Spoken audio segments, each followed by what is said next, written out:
Now, to do a little bit of analysis, Charlie Hurt is a columnist at the Washington Times. Lynn Sweet is Washington bureau chief at the Chicago Sun-Times. Charlie, frankly, I'm a little bit confused what the CIA did think about this attack. What is your take from what testimony we have heard before, thus far?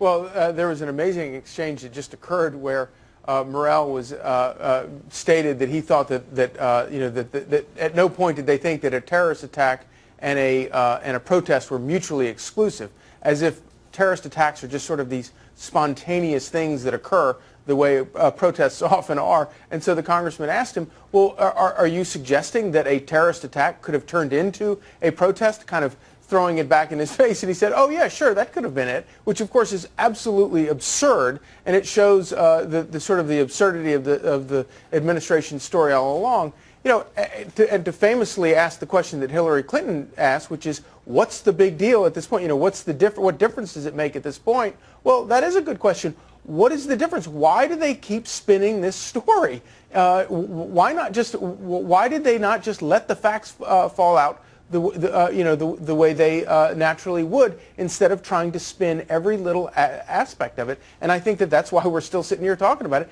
is because they went to such efforts to spin all of this. Let me play a section of his opening statement to the committee, Lynn, and then I'll get your response on the other side of that. Here's Jeff Morell. I must conclude that the White House used your talking points to perpetrate its own misguided political agenda. I believe that the White House wanted America to believe al-Qaeda to be on the run. And thus, they needed the attacks to be in response to an anti-Islamic video, and so the White House used your talking points to say so. I'm sorry, we played the wrong soundbite there. That was obviously Mike Rogers, the chairman of the House Select Committee. But the accusation, obviously, especially from some Republicans on the committee, is that the White House doctored the talking points, wanted the talking points changed. Are we any closer to getting to the bottom of this, Lynn? Oh, I think we are. I think just having Morell testify in public lays out at least a lot of his thinking and motivation. What he said that I thought was very important in this is that probably the biggest mistake that the CIA made was not fighting back about providing talking points for public consumption. The CIA is not in the business of putting out things in public consumption, and therefore I think the very core of this may just be when everyone had to start editing classified information putting it in shape so that you can put it out in the public. That probably just set a stage for a lot of what happened after that. Yeah, Charlie, and I mislabeled him earlier as Mike Morell, the former director of the CIA, was, I guess, a director at the time, acting director. He said that, you know, essentially we shouldn't be in the business of editing talking points. So why were they doing it anyway? I mean, what was so important that the CIA needed to get involved and apparently scrub some of these other agencies and maybe their mistakes out of the record about what happened that night?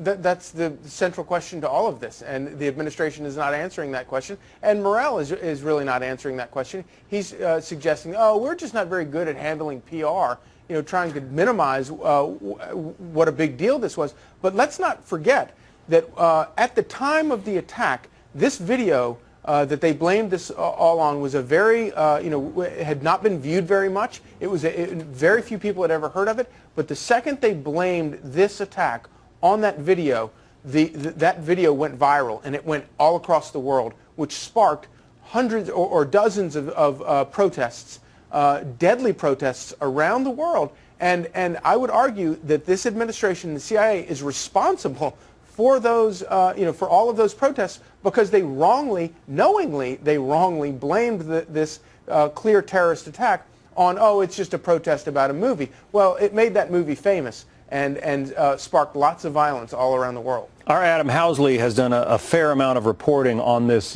issue and what happened that night. He's been talking this very morning as the testimony's been underway.